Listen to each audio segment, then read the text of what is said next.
Hey everyone, welcome to শাম্প্রিজ activity and welcome to my another blog. তোমাদেরকে অনেক অনেক ভালোবাসা জানিয়ে শুরু করছি আরও একটা নতুন ব্লগ। Good morning. তো সকালের কাজকর্ম সেরে তারপরে সোজা চলে এসেছি রান্নাঘরে। আর যেহেতু দিদি আছে তাই জন্য তো একটু স্পেশাল কিছু রান্না করতেই হয়।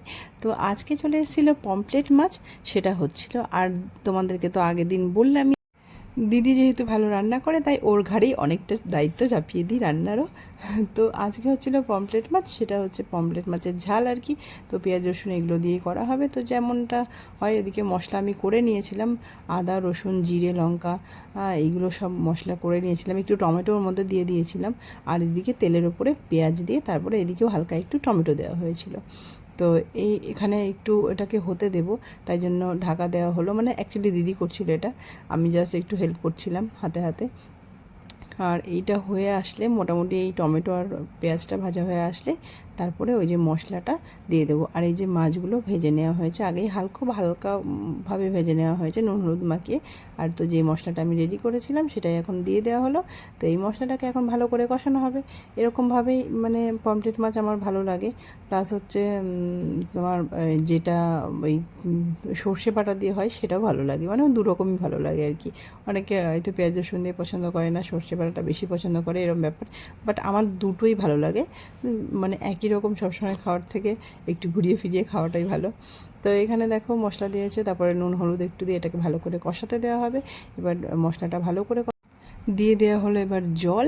তো জলটা একটু ফুটে উঠলেই তার মধ্যেই মাছগুলো দেওয়া হবে। তো ব্যাস এই সিম্পল। আমার কিন্তু এটা ভীষণ প্রিয়। তোমাদের কার কার ভালো লাগে বা তোমরা এরমভাবে কে রান্না করো সেটাও জানিও। আর অবশ্যই কিন্তু জানিও যে আর কিভাবে পমফ্রেট মাছ তোমরা খাও। তো দেখো জলটা ফুটে গেছে যেহেতু, তাই জন্য এবার মাছগুলো দিয়ে দেওয়া হলো। তো মাছগুলো দিয়ে দেওয়ার পরে এবার একটু ঢাকা দিয়ে কিছু সময় রাখা হবে, যাতে মাছগুলোর মধ্যে ভালো করে মশলাগুলো আর কি যাই। তো কিছুক্ষণ রেখে দেওয়ার পরে অলমোস্ট হয়ে এসছে, তারপরে অ্যাড করা হবে ধনেপাতা, যেটা মানে পমফ্রেট মাছের জন্য মানে ভীষণভাবে দরকার। এই ধনেপাতা ছাড়া যেন এই মাছটা মানে খাওয়াই যাবে না বা হবেই না, এরকম একটা ব্যাপার। তো ব্যাস রেডি হয়ে গেল আমাদের পমফ্রেটের ঝাল। আর আজকে কিন্তু চিকেনও ছিল সঙ্গে। তো চিকেন রান্নাও হয়ে গেছিলো, এটাও দিদি করেছিল। আর একটা জিনিস ছিল সেটা হচ্ছে কাঁকড়াটাও এরকমভাবে মানে অনেক দিন হয়নি খাওয়া দাওয়া, মানে একদম পুরো কষা করে, সেটাও ওই জন্য করা হলো। তো এই ছিল আজকে আমাদের রান্নাবান্না খাওয়া দাওয়া। আর আজকে আমাদের বাড়িতে চলে এলো এক নতুন সদস্য। মানে আমাদের পুরনো ফ্রিজটা না একটু ডিস্টার্ব করছিলো, খারাপ হয়ে গেছে, তাই জন্য আমরা একটা নতুন ফ্রিজ আনালাম। তো সেই জন্য আমাদের বাড়িতে চলে এলো আজকে একটা নতুন সদস্য। তো সেটাও চলে এলো। আর এদিকে দিদিকে নিয়ে গেছিলাম যে একটু ভিডিও করানোর জন্য। দিদি বলছিল যে একটু ভিডিও করবে, তো তাই জন্য হলো যে চল আমাদের একটু বাড়ির সামনে, যেহেতু পুকুর, তোমরা তো জানোই আমাদের বাড়ির দুই দিকেই পুকুর, তো বাড়ির সামনে যেহেতু পুকুরটা আছে, তো আমি ভাবলাম যে চল তাহলে ওখানে গিয়ে তোকে একটু ভিডিও করে দিচ্ছি।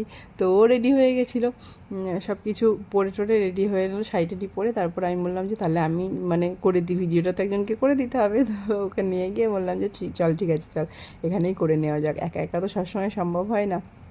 আর সবাই তো জানোই এখন সবাই ভিডিও করতে ভালোবাসে। মানে দেখো কোথাও মানে সেরমভাবে কিছু না হোক চাই না হোক, কিন্তু নিজের একটা ভালো লাগা থাকে, সবাই নিজের নিজের একটা ভালো লাগা থাকে, সেই ভালো লাগার জন্যই করা। তো দিদিরও তাই, দিদিরও ভালো লাগে ভিডিও করতে, আর আমিও বললাম চল। আর সবসময় তো মানে হয়ে ওঠে না, তাই জন্য এখানে সুযোগটা মিস করে লাভ নেই। তো দিদি এখানে একটা খুব সুন্দর ভিডিও বানিয়েছিল। আর তারপরে চলে এলাম আমরা খাওয়া দাওয়া করতে। তো ঝাল মা, ঝাল ঝাল মা, কি খাচ্ছ? Chicken leg piece. আর দেখো আমার দুষ্টু মেয়েটার কাণ্ড। এইরকম করে মানে ওকে খাইয়ে দিয়েছিলাম অলরেডি, হ্যাঁ, তা ওর খাওয়া হয়ে গেছিলো। এবার আমরা খেতে বসেছি। ওই একটা মাংসের পিস মানে একটু ধুয়ে নিয়ে ওর হাতে ধরিয়ে দেওয়া আছে, সেটা নিয়ে ও খাচ্ছে, মানে ছাড়ছে না। তো কিছুক্ষণ পরে আর ওর ভালো লাগছে না, তারপরে ফেলে দিয়েছে। আর এইরকম করে খাওয়া দাওয়া কমপ্লিট হলো। আর এখানে চলছিল ওর মাসিমণির সঙ্গে দুষ্টুমি, ওর মিষ্টি মায়ের সঙ্গে দুষ্টুমি। মিষ্টিমা ওকে রাগাচ্ছিল, রেগে যাচ্ছিলো, আর কীরকমভাবে ঝগড়া করছিল সেটা মানে ক্যামেরা বন্দি করার আগেই আর কি, মানে ওই ঝগড়াটা হয়ে গেছিলো, সেটা তোমাদের দেখাতে পারিনি। আমি যদি কখনো আবারও সুযোগ পাই তোমাদের সঙ্গে অবশ্যই শেয়ার করব কেমন ঝগড়া করতে পারে। হ্যাঁ, মানে এখানে ওকে জাস্ট ওই বালিশের উপরে উঠে গেছিলো বলে ওকে নামিয়ে দিয়েছে, আর সেটা নিয়ে দিদির সঙ্গে কী ঝগড়া। আর মিষ্টি মাস একটা নতুন জিনিস ওকে করাচ্ছিল, সেটা দেখো, তোমাদের দেখাও ওটাতে কি আনন্দ পাচ্ছে করছে বলে। দেখো এখানে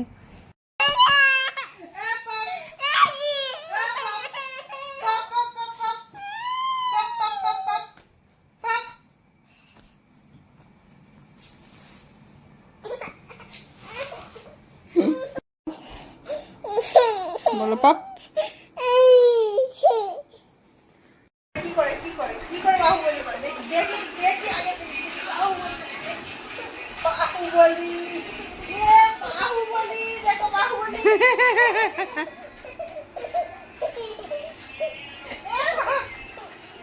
আমার বাহুবলী আমার বাহুবলী দেখো বাহুবলী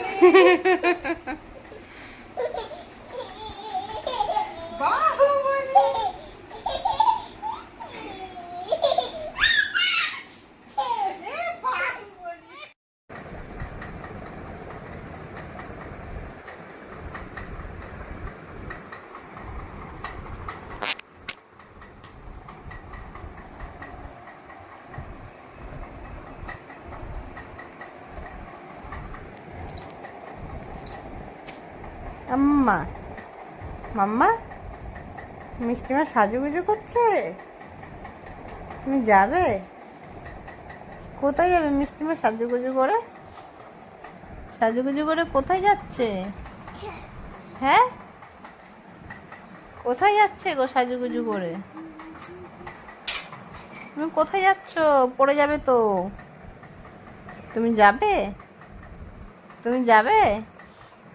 তুমি যাবে মিষ্টিমার সঙ্গে যাবে? তুমি টাটা যাবে মাম্মা? পড়ে যাবি তো। এই কি পড়ে যাবি, দেখ।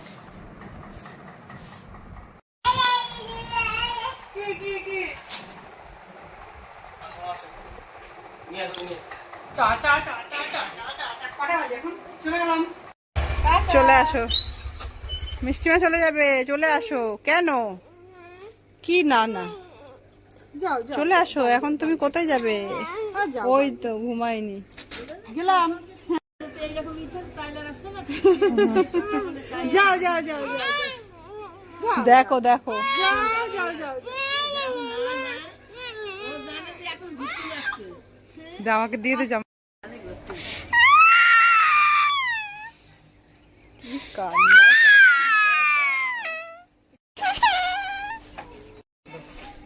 টাটা করে দাও।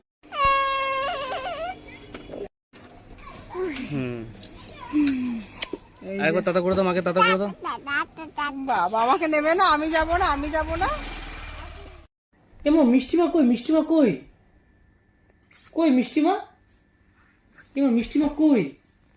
ওখানে নেই তো মা, মিষ্টিমা নিচে নেই, নিচে নেই। কোথায় মা মিষ্টিমা? কোথায় গেছে মা? কোথায় মিষ্টিমা কই? কই ইচ্ছের মিষ্টিমা কই? এ মাম্মা মিষ্টিমা কই? মিষ্টিমা মিত্তিমা কই? মিত্তিমা ইচ্ছের মিত্তিমা কোথায়? ইচ্ছের মিত্তিমা কোথায়? মিত্তিমা ঠিক এইভাবেই কেটে গেল আমার আরও আরেকটা দিন। তোমাদের আজকের ভিডিওটা কেমন লাগলো জানাতে কিন্তু একদম ভুলো না। ভালো লাগলে অবশ্যই একটা লাইক করে দিও, আর হ্যাঁ, আমার চ্যানেলে নতুন হলে সাবস্ক্রাইব করতে কিন্তু একদম ভুলো না। তাহলে ততক্ষণ সবাই ভালো থেকো, সুস্থ থেকো, সাবধানে থেকো।